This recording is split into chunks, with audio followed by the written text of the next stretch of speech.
Welcome to doctor Roshan Soumya care. Dermatographia ఇది ఎప్పుడైనా పేరు విన్నారా? జనరల్లీ అర్టికేరియల్ ర్యాషెస్ తెలుసు, దద్దుర్లు తెలుసు, ర్యాష్, ఎరప్షన్స్ ఇటువంటివన్నీ తెలుసు. కానీ ఈ డెర్మటోగ్రఫియా అంటే ఏంటి అనే విషయం గురించి ఈరోజు మాట్లాడుకుందాం. ఎప్పుడైనా సరే బాడీ మీద మనం ఏదైనా ఒక లెటర్ రాసామనుకోండి, స్కిన్ మీద ఏదైనా ఒక లెటర్ రాస్తే అదే లెటర్ ఆకారంలో ఒక దద్దురు డెవలప్ అవుతూ ఉంటుంది. అదే లెటర్ ఆటోమేటిక్గా ఒక ర్యాష్ లాగా స్కిన్ మీద ఏర్పడిపోతూ ఉంటుంది. దాన్నే మనం డెర్మటోగ్రఫియా అంటాం.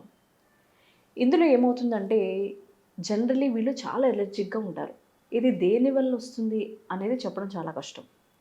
ఏమైనా కుట్టడం వల్ల వస్తుందా, ఏదైనా ఫుడ్ ఎలర్జీ వల్ల వస్తుందా, లేదా బాడీలో ఎక్కువగా ఈస్నోఫిల్ కౌంట్స్ పెరిగిపోవడం వల్ల వస్తుందా, బ్లడ్లో చేంజెస్ వల్ల వస్తుందా, బ్లడ్లో టాక్సిసిటీ పెరగడం వల్ల వస్తుందా, ఎమోషనల్ డిస్టర్బెన్స్ వల్ల వస్తుందా, ఇవన్నీ కూడా ఏదైనా అవ్వచ్చు.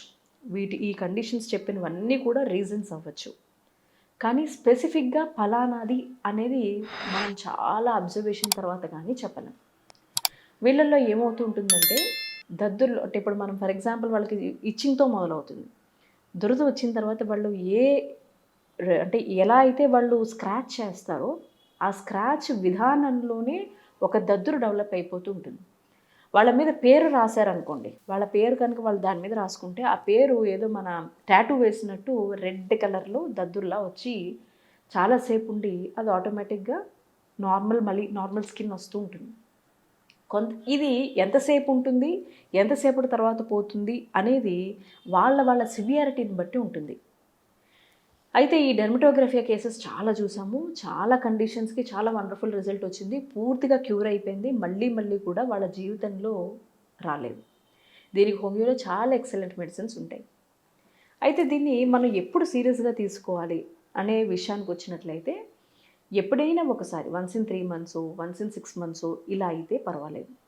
కానీ ఇక వారంలో ఒక 2-3 సార్లు చూస్తున్నారు, వచ్చిన ప్రతిసారి కూడా ఒక దద్దురులాగా రావడము, మనం ఏ షేప్లో రాస్తే ఆ షేప్లో దద్దురులాగా ఫామ్ అయిపోతూ ఉండడము.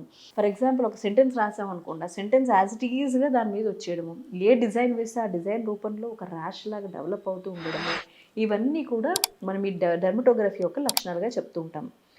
ఎప్పుడైతే ఈ 1 weekలో ఒక 3-4 times ఎక్కువగా సఫర్ అవుతూ ఉన్నారో వాళ్ళు కంపల్సరీ హోమియో వైద్యం తీసుకోవాల్సి ఉంటుంది. ఎందుకంటే ఆ సివియారిటీ ఏమవుతుందంటే దాన్ని కనుక అలా వదిలేసినట్లయితే చాలామంది యాంటీహిస్టమిన్స్ తీసుకుంటూ ఉంటారు. తీసుకోవడం వల్ల మత్తు వచ్చి నిద్ర వచ్చి పడుకుంటారే తప్పితే దానివల్ల ఏమాత్రం స్క్రాచింగ్ తగ్గడం కానీ ఈ కండిషన్ అయితే మీకు ఏమాత్రం క్యూర్ అవ్వదు. ఇది క్యూర్ అవ్వాలంటే మీరు కంపల్సరీగా హోమియో మాత్రమే వాడాల్సి ఉంటుంది. కొంతమందిలో ఇది ఎందుకు వస్తుంది అని మనం బ్లడ్ టెస్టులు చేయించినా ఏం చేయించినా కూడా మనకి ఎక్కడ ఏమీ దొరకదు, అన్నీ నార్మల్గానే ఉంటాయి. అయినా కూడా చాలా సఫర్ అవుతూ ఉంటారు. ఇక బాగా కొన్నిసార్లు ఏమవుతుందంటే ఎమర్జెన్సీ కండిషన్స్ వస్తూ ఉంటుంది. ఎప్పుడైతే ఈ ర్యాష్ వచ్చినప్పుడు వాళ్ళకి ఊపిరి తీసుకునేటప్పుడు కూడా చోకింగ్ సెన్సేషన్ వస్తూ ఉంటుంది. అంటే ఏమవుతూ ఉంటుందంటే ఒక్కొక్కసారి బాడీలో ఈ హిస్టమిన్స్ అనేవి ఎక్కువగా ప్రొడ్యూస్ అవ్వడం వల్ల కూడా ఈ దద్దురు రావడంతో పాటు గొంతులో అంతా కూడా ఒకలాంటి చోకింగ్ సెన్సేషన్ అయ్యి ఊపిరి తీసుకోవడం కూడా చాలా ప్రాబ్లంగా ఫామ్ అవుతూ ఉంటుంది. అప్పుడు అది ఎమర్జెన్సీ సిచ్యువేషన్. సో ఎప్పుడైనా సరే మీరు ఇటువంటి కండిషన్తో సఫర్ అవుతున్నట్లయితే మాత్రం ఇమ్మీడియట్గా ఎమర్జెన్సీ కేర్కి మీరు వెళ్ళిపోవాల్సి ఉంటుంది. అసలు అంత సిచ్యువేషన్స్ వచ్చే కంటే కూడా ఇనీషియల్గానే prevention is always better than cure. మీరు 6 monthsకి ఒకసారి వస్తున్నా, 3 monthsకి ఒకసారి వస్తున్నా, వారంలో ఒక 5-6 సార్లు చూస్తున్నా, ఎప్పుడైనా సరే మీరు ఇమీడియట్గా హోమియో స్టార్ట్ చేసినట్లయితే చాలా ఫాస్ట్ రికవరీ అనేది ఉంటుంది. సో ఆ ర్యాష్ దద్దురు వేరు, ఈ డెర్మటోగ్రఫీ అనేది వేరు. దద్దురు అనేది ఏమవుతుంది, నార్మల్గా దోమ కుడితే ఎలా అయితే మనకు ఒక దద్దురులాగా వస్తుందో అలా బాడీ మీద ఏది కుట్టినా కుట్టకపోయినా కూడా బాడీ ఎలర్జిక్గా ఉండడం వల్ల అక్కడక్కడ మనకి ఈ కండిషన్ చూస్తుంటాం. ఇది వేరు. ఈ దద్దుర్లు వచ్చే కండిషన్ కూడా హోమియోలో చాలా ఎక్సలెంట్ మెడిసిన్స్ ఉంటాయి. దానికి అర్టికేరియా అంటాం. అది కాకుండా ఇది చాలా పెక్యులర్గా ఎక్కడో కొంతమందిలో మాత్రమే ఈ పరిస్థితి చూస్తూ ఉంటాం. కానీ వాళ్ళు కూడా చాలా ఎక్కువగా సఫర్ అవుతూ ఉంటారు.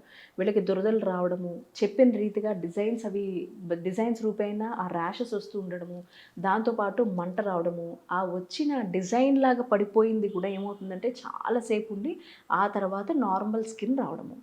ఇది కేవలం దురద అయినా అనుకుంటే ఇంకొంతమందిలో ఏమవుతుందంటే ఎక్కడైనా కూర్చున్నారనుకోండి, కూర్చున్న చోట కూడా అక్కడ ఒకవేళ చైర్కో ఆ మంచానికో ఎక్కడైతే వాళ్ళు ఉన్నారో అక్కడ ఏదైనా ఒక డిజైన్ ఉందనుకోండి, ఒక నెట్ లాగా కానీ లేకపోతే ఏదైనా స్క్వేర్ అనేది కానీ రెక్టాంగిల్ కానీ ఏ షేప్స్ ఉన్నా దాన్ని ఆనుకుని కూర్చున్నప్పుడు ఏమవుతుందంటే అక్కడ ఆటోమేటిక్గా ర్యాష్ అనేది డెవలప్ అయిపోతూ ఉంటుంది. ఇదంతా కూడా ఒక స్కిన్ సెన్సిటివిటీకి సంబంధించిన విషయం. సో ఈ డెర్మటోగ్రఫియాతో సఫర్ అవుతున్న ఎవరైనా సరే ఏ మాత్రం బాధపడాల్సిన అవసరం లేదు. దీన్ని పూర్తిగా మీరు మొదలుపెట్టి ఎప్పుడో లాస్ట్లో అన్ని ప్రయత్నాలు అయిపోయిన తర్వాత హోమియో వైద్య విధానానికి రాకండి. ఇనీషియల్గానే ఎప్పుడైనా సరే ఏ కండిషన్ అయినా సరే ఇనీషియల్గా మీరు వెళ్ళినట్లయితే ఫాస్ట్ రికవరీ ఉంటుంది. చాలా ఫాస్ట్గా మీకు రిలీఫ్తో పాటు క్యూర్ కూడా అయిపోతుంది. పూర్తిగా తగ్గిపోవడంతో పాటు మళ్ళీ జీవితంలో రాకుండా ఉంటుంది. సో దేనివల్ల వస్తుంది అనేది మీ అంతటి మీరు గమనించుకుంటూ ఉండండి. వాటికి దూరంగా ఉండే ప్రయత్నం చేయండి. ఇనీషియల్గా prevention is always better than cure. ఇనీషియల్గా మీకు వస్తుంది అని తెలియగానే దయచేసి మీరు హోమియో మెడిసిన్స్ వాడడం స్టార్ట్ చేయండి. మీ ఫిజిషియన్ని కన్సల్ట్ చేయండి. చాలా ఫాస్ట్ రిలీఫ్ అనేది ఉంటుంది. For more videos please subscribe this channel.